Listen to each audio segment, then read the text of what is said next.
소선지서의 첫 번째 권인 호세아서를 지난주에 이어서 오늘 두 번째 말씀을 나누려고 합니다. 호세아서는 두 사람이 등장을 해요. 하나는 호세아 선지자입니다. 하나는 고멜.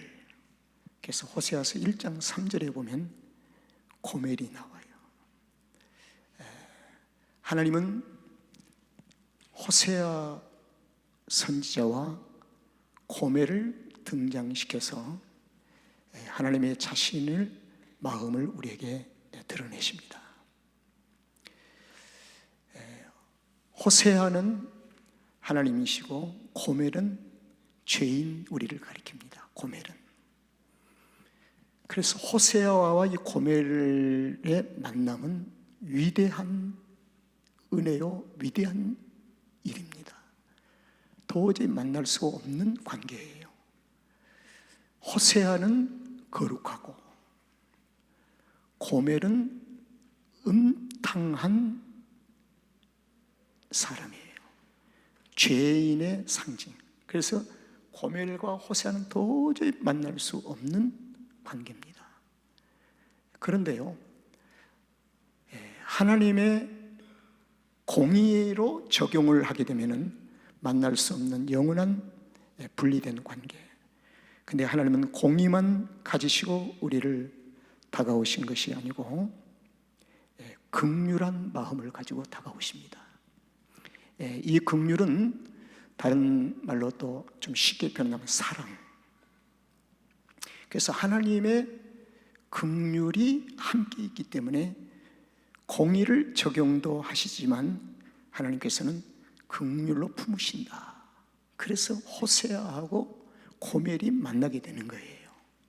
그럼 고멜은 누구인가 하는 이 문제에 대해서는 창세기 3장 이후로 타락한 모든 사람을 가리켜요. 그래서 저도 여러분도 고멜 속에 포함이 된 거예요.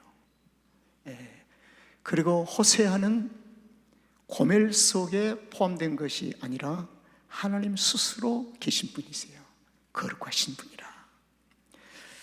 그런데 하나님께서 고멜이 먼저 하나님을 좀 살려주세요라고 이렇게 찾아온 것이 아니라 호세아서 전반부를 보니까 고멜은 깊은 음탕한 죄악의 잠자리에 사망의 그늘 아래 있을 때에 일어날 기력도 없고 일어설 수도 없는 이 고멜에게 호세아가 찾아가는 거예요. 찾아가. 이것이 구원의 시작입니다. 구원. 저와 여러분이 구원받은 것은 내가 찾아갈 수 있는 의의가 있고 공도가 있는 것이 아니라 전적으로 사망 아래 있는데 예수님께서 우리를 찾아오셨다는 것입니다. 그래서 예수 믿는 선택을 내가 한 것이 아니라 주님이 우리를 부르시고 우리를 먼저 선택하셨다. 이제 이게 성경 전체가 우리에게 묶어내는 중요한 흐름입니다. 그래서 신구약 성경은 네가 구원받은 것에 대해서 생명을 다하는 그날까지 자랑할 것이 하나도 없다. 눈꼽만도 자랑하지 마라. 무조건 하나님의 뭐요? 은혜입니다. 이렇게 살아라. 그래서 거기에 대해서 우리에게 모범적인 삶으로 샘플을 하나님이 남겨두신 것이 뭐냐면 사도 바울입니다. 바울은 생명 다하는 그날까지 나는 죽일 놈입니다. 나는 죄인입니다. 내 공로는 없습니다. 모든 것이 하나님의 은혜입니다. 이렇게 사도 바울의 삶을 여정을 성경 기자는 기록을 해놨어요. 그러니까 어떤 상황에서도 교회 봉사에도 공로를 얘기할 수도 없고 아무것도 없어요. 교회 봉사도 하나님이 나에게 생명 주시고 은혜로 살려주시지 않았으면 내가 봉사할 수 있겠습니까? 죽은 사람이 어떻게 하겠어요? 다 하나님의 은혜. 그래서 그 자기의 공로가 싹이 트기 시작하면 그때부터 생각 속에 자신이 무너져 버리고 맙니다. 무너져요. 그리고 나중에는 시험에 들어버리고 말아요. 그리고 마귀의 정복을 당해버리고 말아요. 그래서 예수 믿다가 실족한 사람들이 참 많습니다. 많아요. 그건 자기의 공로를 처리하지 못한 결과입니다. 그게요. 그러나 신실한 하나님의 사람들은 끝까지 하나님이죠. 그래서 이 호세아서는 하나님의 자신 속에서 긍휼이 막 불이 타는 거예요. 하나님 마음을. 그것을 인간들이 이해할 수 있는 언어와 어법으로 표현한 내용이 호세아서예요. 하나님의 마음속에 막 불이 타는 거예요. 견딜 수 없이 그 무슨 말이에요? 긍휼의 불. 긍휼의 불이 막 타고 있는데 이것을 표현하는 겁니다. 이것이 호세아를 등장시키시고 그 다음에 고멜을 등장시키고 그 관계 속에서 그 불타는 그 마음을 우리에게 인간들이 이해할 수 있는 최대의 어법으로 우리에게 표현한 그 내용이 호세아서라. 그래서 1장 8절을 한번 우리 하이라이트를 한 것을 한번 띄워주세요. 1장 8절을 보면은 이 말이 있어요. 에브라임이여 내가 어찌 너를 놓겠느냐. 이 에브라임이라고 부르는 것은요 이스라엘의 완전 타락을 의미합니다.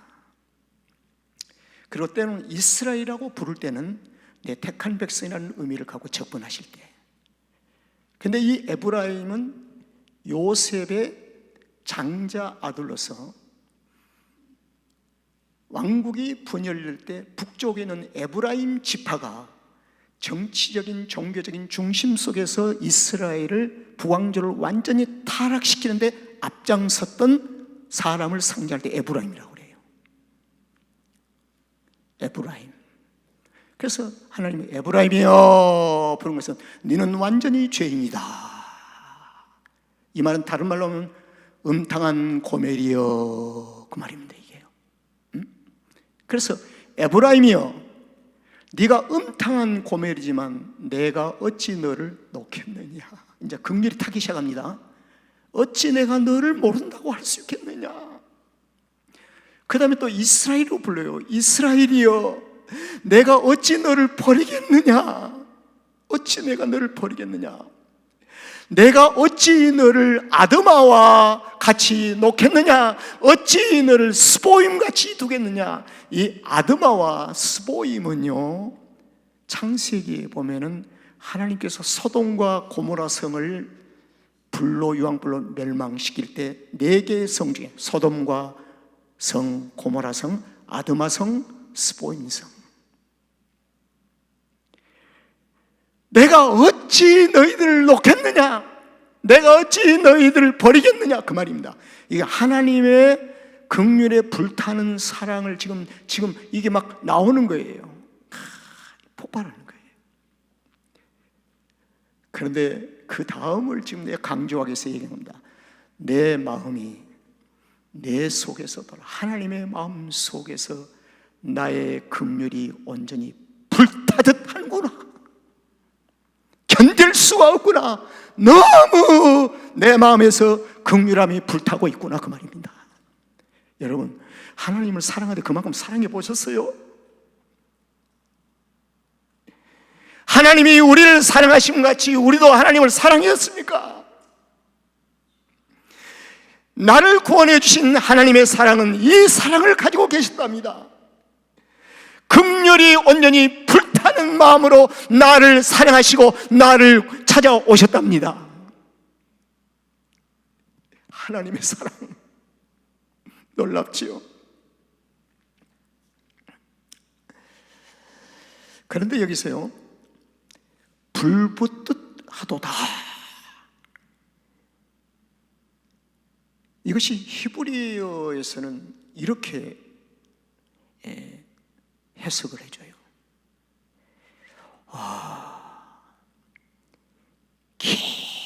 깊은 곳에서 끓어오른다. 끓어오른다. 애끓는다. 그러면 애끓는다. 견딜 수가 없다. 막 끓었어.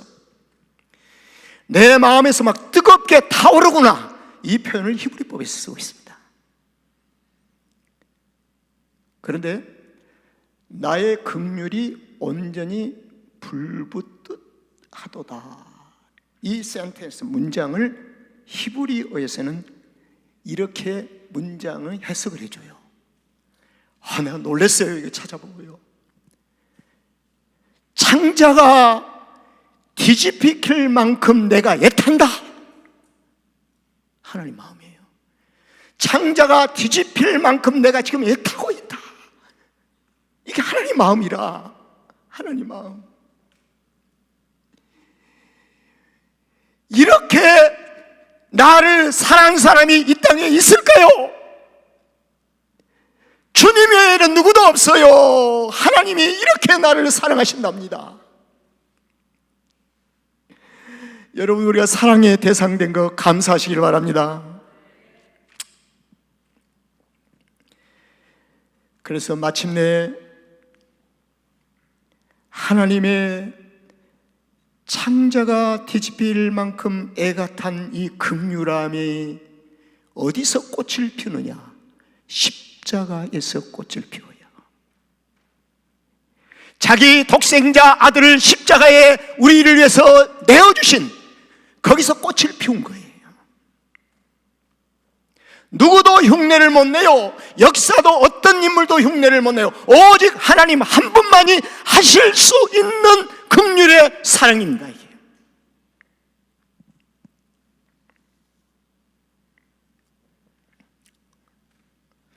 하나님의 마음속에 불붙고 있는, 불타고 있는 이 긍휼을 오늘 히브리서 11장 1절부터 12절까지 전장이 요절 속에서 우리에게 표현합니다. 이제 이걸 우리 한번 보려고 1절을 한번 보겠습니다. 우리 다 같이 한번 읽어보실까요? 시작. 이스라엘에 어렸을 때 내가 사랑하여 네 아들을 애굽에서 불러내거든. 어렸을 때. 성경은요 50의 예수를 믿든지 70의 90의 예수를 믿든지 믿는 그 순간에 성경은 이렇게 부릅니다. 어린아이로 불러요. 어린아이로 불러요. 왜? 중생 태어났다는 거예요. 그래서 요한복음 3장에서 니고데모가 80이 됐는데 예수님 처음 만났을 때에 그때 어린아이라 그러잖아요. 어린아이가 됐습니다. 80의 어린아이, 영적으로 어린아이예요. 어린아이. 그전에 우리 교회에 서재만 장로님이란 분이 계신데 그분은 늘 기도할 때마다 하나님 이 어린아이 같은 것을 용서해 주십시오. 그게 지금도 기회예요. 그 기도를 왜 하셨을까라고 생각을 해보니 교만하지 않기 위하여 겸손하기 위해서 가르침을 받는 편에 양육을 받는 편에 자신을 위치를 두기 위해서.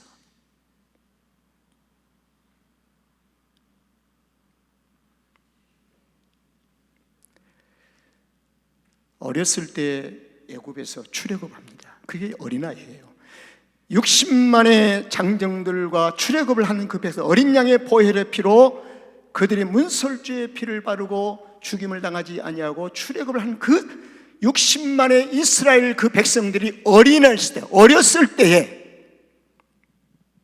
어디로 데려왔는 줄 아세요? 이스라엘이 어렸을 때 내가 사랑하여 내 아들을 애굽에서 불러내었다.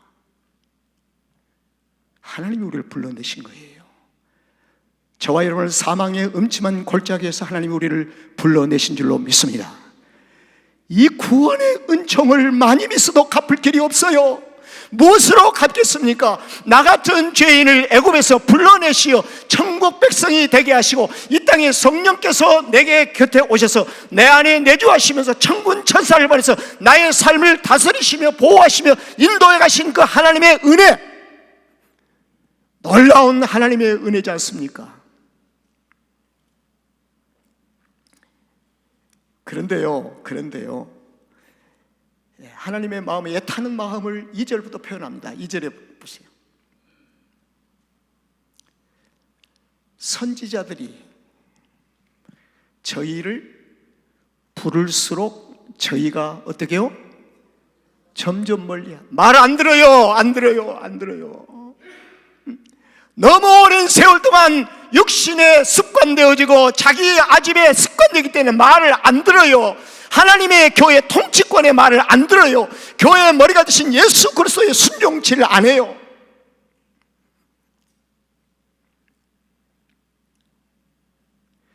점점 멀리 하는 거예요. 멀리. 그리고 어디 갑니까? 세상 물질의 제사예요. 바알에게 제사만 해요. 절대로 바알의 물질과 바꾸질 않습니다. 그게 더 중요해요. 그리고 아로 새긴 우상 앞에서 분향까지 하고 살아요. 자기가 분향한지 제사인지 몰라요. 주님보다 더 사랑하는 것을 분향과 제사한다고 그래요. 아세요? 그래서 저와 여러분이 얼마나 분향 많이 하고 삽니까? 얼마나 제사를 많이 합니까? 주님보다 더 사랑하는 것을 제사한다는 거예요. 분향한다는 거예요. 그래 우리가 잘할 것이 무엇입니까? 주의 음성을 날마다 듣지 아니하면 그 자리에 머물 수밖에 없다는 겁니다. 자, 주님의 지금 마음의 심령이 막 토로가 됩니다. 불타는 긍휼함을 지금 뱉고 있는 거예요. 자, 3절을 한번 봅시다.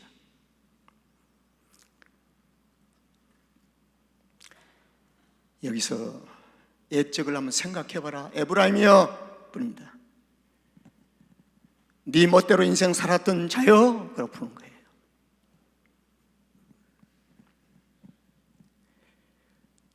저는 이렇게 이 요절과 저희 교회에서 자주 반복했습니다. 제가요 목사의 길을 부름맛 받고 같이 안 했다면, 내가 예수를 몰랐다면 지금쯤 세상에 살면서 야 미스터 신 이리 와. 예. 누가 나에게 목사님이라고 부르겠습니까? 누가 나에게 장로님이라고 부르겠습니까?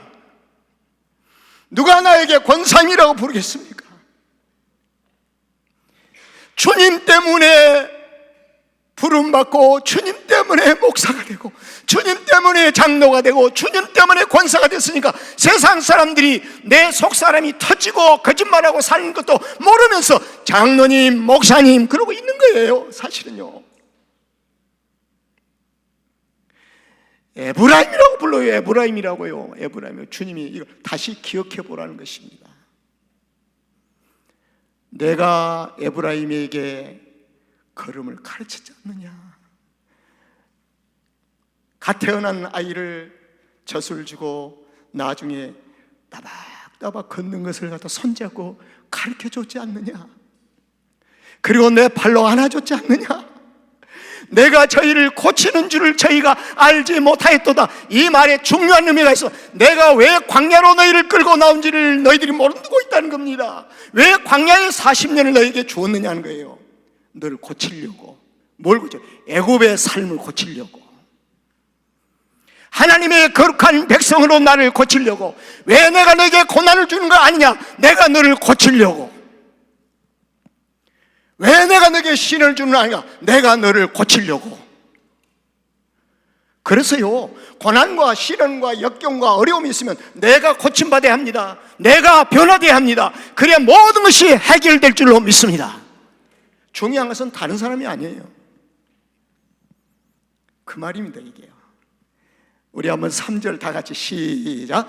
그러나 내가 에브라임에게 걸음을 가르치고 내 팔로 안을지라도 내가 저희를 고치는 줄을 저희가 알지 못하였다.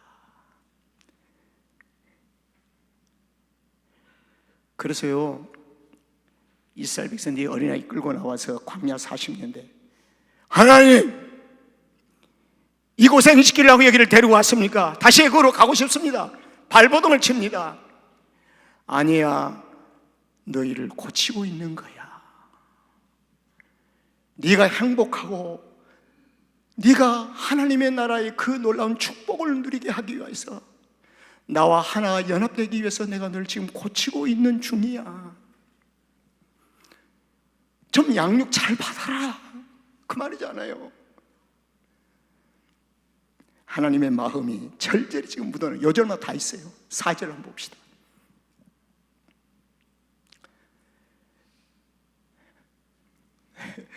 이걸 보면서 참 눈시울이 뜨거워졌습니다.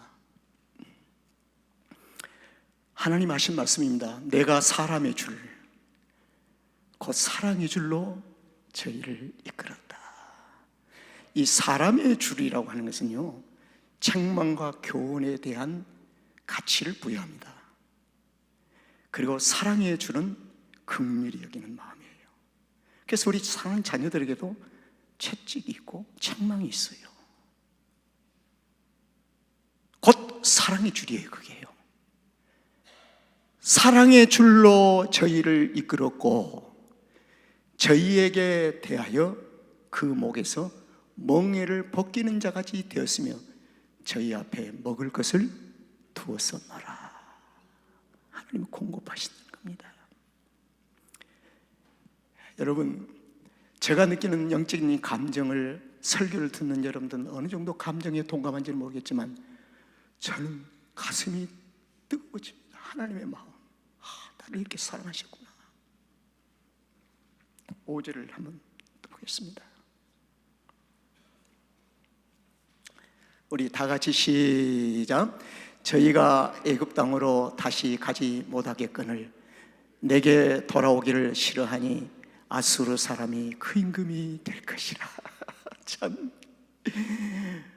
하나님, 애굽에서 나올 때 거대한 다리를 놓아서 건너오게 하시면 언젠가는 다시 다리로 가고 싶을 때 애굽으로 돌아갈 수 있을 것인데 왜 하나님은 그 거대한 홍해를 나누셨습니까? 그리고 이스라엘 백성들이 건너자마자 홍해를 다시 홍해로 합해버리셨습니까? 건너갈 수가 없다는 겁니다. 여러분과 저는 한 번 구원받은 백성은 다시 구원 밖으로 나갈 수가 없습니다. 하나님의 구원의 은총이 우리의 삶을 인정했기 때문에. 그런데도 광야에서 하나님 품으로 돌아오기를 싫어해. 자꾸 싫어해. 육체적. 그러니 너희들의 미래는 하나님 품으로 돌아오지 아니하면 누가 기다리고 있어요? 아수르 사람이 너희를 통치하는 임금이 될 것이니라. 여러분, 예수 믿는 사람도요, 하나님 품 안에서 거부를 하면 세상이 우리를 다스립니다.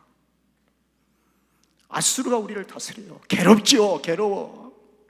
힘들어요. 믿는 사람이 예수 믿는다고 해서 자동적으로 우리가 행복이 있고 자유함이 있습니까? 아닙니다. 예수 믿는 사람이 더 고민이 더 많아요. 갈등이 더 많아요. 어떤 때는요. 바로 그 여절이에요. 그들은 애굽으로 다시 돌아갈 수가 없어요. 그러나 애굽으로 다시 돌아가겠다고 얼마나 외쳤습니까? 애굽에 있을 때는 고기도 많았고 차라리 그때가 참 좋았는데 돌아갈 수 있나요? 못 돌아가지요. 자, 6절을 보겠습니다. 칼이, 이제 아수르가 어떻게 이스라엘을 공격할 것인가, 그예요. 칼이 저희의 성읍들을 치며 빗장을 깨뜨려 없애리니 이는 저희의 계책을 인합니다. 하나님은 허용해 버리신 겁니다. 긍휼이 없어서 허용하신가요? 하나님의 긍휼이 없어서 우리에게 고난을 주신가요? 하나님의 긍휼이 없어 신원교 목사가 시련을 받고 있는가요? 하나님은 사랑하시기 때문에 내게 고난이 있고 사랑하시기 때문에 내게 시련이 있습니다. 그러나 고난과 시련 속에서 어떻게 하나님의 깊은 마음을 헤아리고 하나님의 긍휼하심 속에서 내가 회복하는 것입니다. 자, 7절을 보겠습니다. 여러분, 이 5절은 조금 제가 간단히 설명만 할게요. 내 백성이 결심하고, 이 결심은 여호와께로 돌아온 결심이 아닙니다. 뭐냐면 애굽에서 세상으로 말미암아 습관되어진 것을 고집한다고 말입니다. 죄악으로 습관된 것을 끝까지 고집하는 결심을 해버리는 겁니다. 그러니까 절대 안 돌아와요, 안 돌아와요. 몸은 예배를 드리고 있고, 몸은 와서 기도하고 있고, 몸은 잘하고 있지만 심령 자체가 돌아오지를 않는 거예요. 이게 습관이 결심을 해버린 거예요.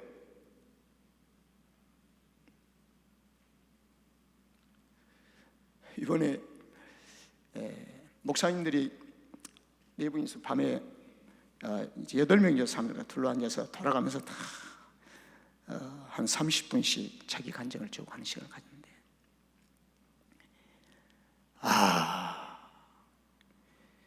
굽이 시련이 많더라고요. 많았더라고요.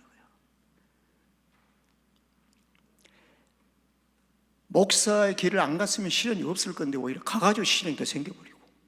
근데 그걸 훗날에 그렇게 얘기하더래요. 나를 목사 중에 목사 되게 하기 위한 하나님의 특별한 은혜였다. 그냥 세웁니까? 주님이? 세워놓고 그냥 두십니까?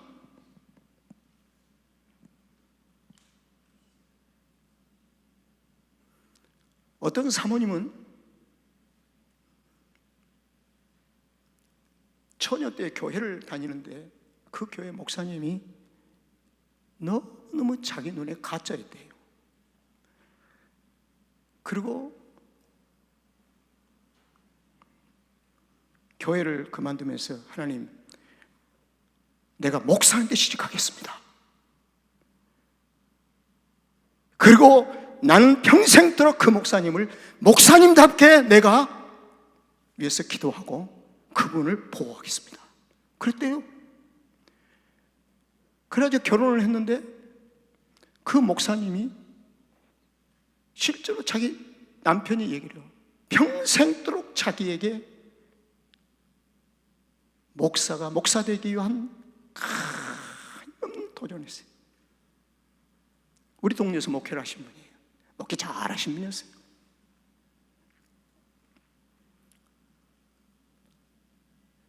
그래서 사모님 그 얘기하더라고요.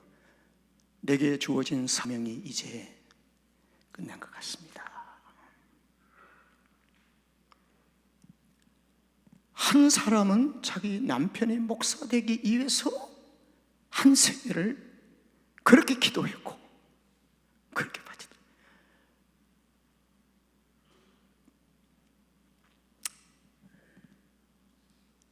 결심, 잘못된 결심이 아닌가요, 이게요? 이스라엘은 이 결심을 깨뜨려야 되잖아요. 비록 저희를 불러 위에 계신 자에게로 돌아오라 할지라도 결심을 해버렸어요. 위에 계신 분이 하나님이시죠. 하나님께로 돌아오게 할지라도 일어나는 자가, 돌아가는 자가 하나도 없도다, 그 말이에요. 안 돌아가겠다는 겁니다. 습관이 되어버렸어요. 예수 그리스도인의 습관이 중요합니다. 습관. 여러분, 지금도 우리는 하나님의 말씀에 의해서 좋은 습관으로 우리의 삶이 길들여지기를 말씀 붙잡고 날마다 씨름하는 성도들 되어야 할 줄로 믿습니다. 자, 8절을 보겠습니다. 이제 8절이 호세아서 전장의 중심 요절이에요. 우리 다 같이 한번 읽어봅시다. 시작. 에브라임이여, 내가 어찌 너를 놓겠느냐? 이스라엘이여, 내가 어찌 너를 버리겠느냐? 내가 어찌 너를 아드마와 같이 멸망시키겠느냐? 어찌 너를 스보임같이 내가 두겠느냐? 내 마음이 내 속에서 돌아서 나의 긍휼이 온전히 불붙듯이 일어나고 있구나. 여러분, 하나님이 불붙듯이 일어나는 긍휼에 대한 대상이 신원교회예요. 나는 하나님의 긍휼의 최고의 대상입니다. 여러분, 하나님의 긍휼의 최고의 대상입니다. 한 영혼도 우리는 소홀함 없이, 모든 영혼은 하나님의 긍휼에 불타는 대상이에요. 나를 이렇게 사랑하심을 얼마나 느끼고 사십니까? 그리고 약속하십니다. 에브라임이여, 9절, 에브라임이여, 하나님 약속하세요. 긍휼에 대한 약속을 하시며, 내가 나의 맹렬한 진노를 이제부터 바라지 않겠다. 너를 실족한 자리에 결코 두지 않겠다. 내가 너를 붙잡으리라. 다시는 내가 에브라임을 멸함같이 그리하지 아니하리라. 하나님의 긍휼하심에 대한 이 그 속마음을 봅니다. 우리를 멸망시키기 위해서 우리에게 고난을 주시고 우리를 멸망시켜서 신을 주신 분이 아니라는 사실입니다. 하나님이 끝까지 우리를 살리시기 위해서. 할렐루야. 에브라임을 멸하지 아니하니 이는 내가 사람이 아니다. 너희들같이 변덕쟁이 그런 사람이 아니야. 나는 하나님이니라. 나는 하나님이니라. 나는 네 가운데 거하는 거룩한 자니 진노함으로 네게 임하지 아니하리라. 할렐루야. 할렐루야. 진노함으로 네게 임하지. 하나님의 긍휼한 마음. 10절을 보겠습니다. 저희가 사자처럼 소리를 바라신 여호와를 쫓을 것이라. 하나님께서 돌아오라, 여호와께 돌아오라, 돌아오라. 부르짖는 그 소리를 너희들이 들으라. 여호와께서 소리를 바라시면 자손들이 급태서부터 서편에서부터 떨며 오되. 여러분들이 사는 자녀를 위해서 기도하세요. 그러면 언젠가는 주님 앞에 돌아오는 은혜가 있을 줄로 믿습니다. 여호와의 음성이 지금도 바라고 있어요. 자, 11절. 저희가 애굽에서부터 새같이 아수르에서부터 비둘기같이 떨며 오리니 내가 너희로 각 집에 머물게 하리라. 따라합시다. 각 집에 머물게 하리라. 성도는 성도들이 머물 집이 있어요. 누가복음 15장에서 둘째 아들은 머물 집은 아버지 품 안에 그 집이에요. 돼지 우리가 그의 집이 아니에요. 성도는 성도가 머물러 살아갈 집이 있는 거예요. 이 땅에서 눈에 보이는 집을 우리에게 주셨으니 이것이 바로 교회인 줄로 믿습니다. 교회예요.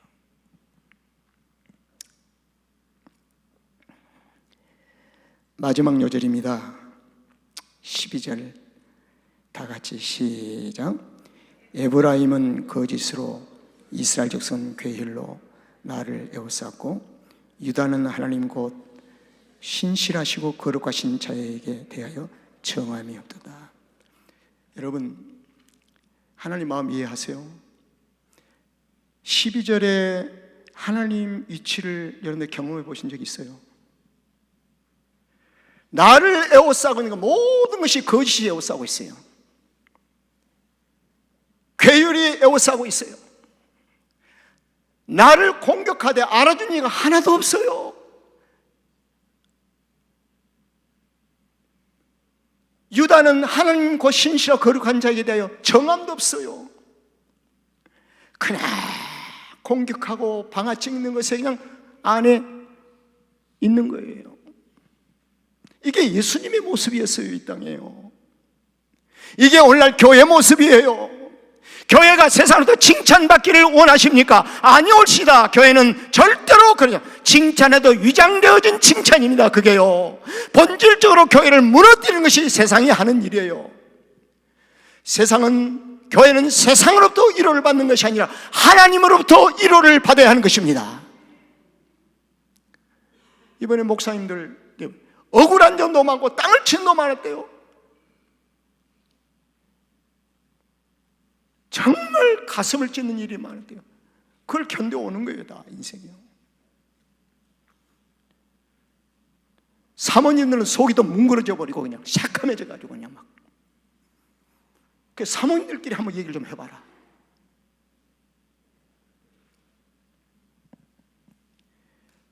비록 목사만 그럴까요? 다 마찬가지예요.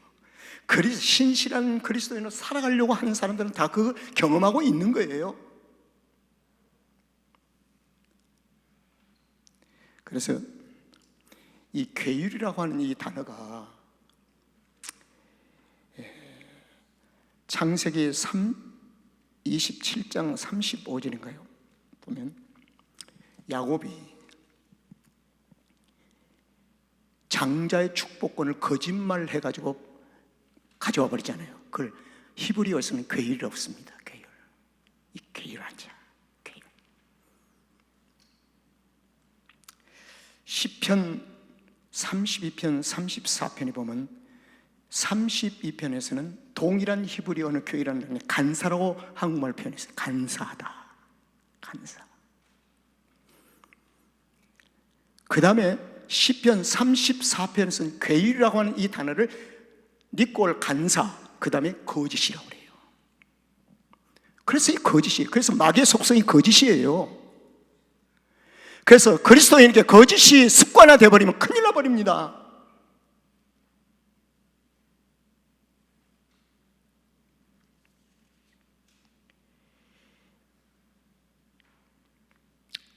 그럼에도 불구하고 12절에 그럼에도 불구하고 하나님은 우리를 포기치 아니하신다. 결론을 내리겠습니다. 따라합시다. 내가 너를 어떻게 포기하겠느냐. 이게 하나님 마음이에요. 내가 어떻게 너를 포기하겠느냐. 우리가 하나님을 붙드는 것이 아니라 하나님의 뜨거운 국률이 우리를 끝까지 붙들고 있다는 사실에 감사하는 거예요. 마지막 저와 여러분이 이렇게 한번 적용을 해봅니다. 혹시 하나님이 나를 포기하셨다고 생각하십니까? 결코 그럴 수 없습니다. 하나님은 우리를 포기치 아니하신 줄로 믿습니다. 우리가 하나님을 떠났을 때도 하나님의 마음은 식지 않습니다. 오늘도 하나님은 우리를 향해 말씀하십니다. 내가 어찌 너를 버리겠느냐. 그래서 저는 호세아서 11장 8절을 누가복음 15장과 같은 선상에 올려놓고 구속사적인 측면에서 접근을 했습니다. 누가복음 15장 탕자입이 똑같아요. 호세아서. 그 긍휼함을, 막 불타는 긍휼함을 표현하는 것이 누가복음 19장 41절에 예수님께서 예루살렘을 보시고 우셨다. 그 우셨다는 것을 원문에서 보니까 그냥 찔끔찔끔 우는 것이 아니라 엉엉 울었다는 것입니다. 엉엉 울어서 예수님이 목 놓아 우셨다는 것입니다. 그게 긍휼함이에요. 예수님이 예루살렘을 보시면서 우셨다는 것은 무엇을, 오늘날 교회를 보시고 우시는 것은 없을까요? 세상만 보고 울고 계실까요?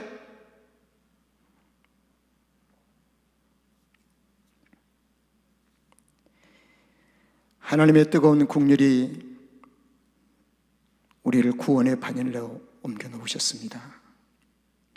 지금도 여전히 끝까지 포기하지 않으시는 하나님, 이제 우리는 하나님을 닮아가는 신앙생활 결심합시다. 닮지 않도록 하는 결심이 아니라 닮아보도록 하는 결심을 합시다. 그러면 성령께서 우리를 도와주실 줄로 믿습니다. 기도하겠습니다.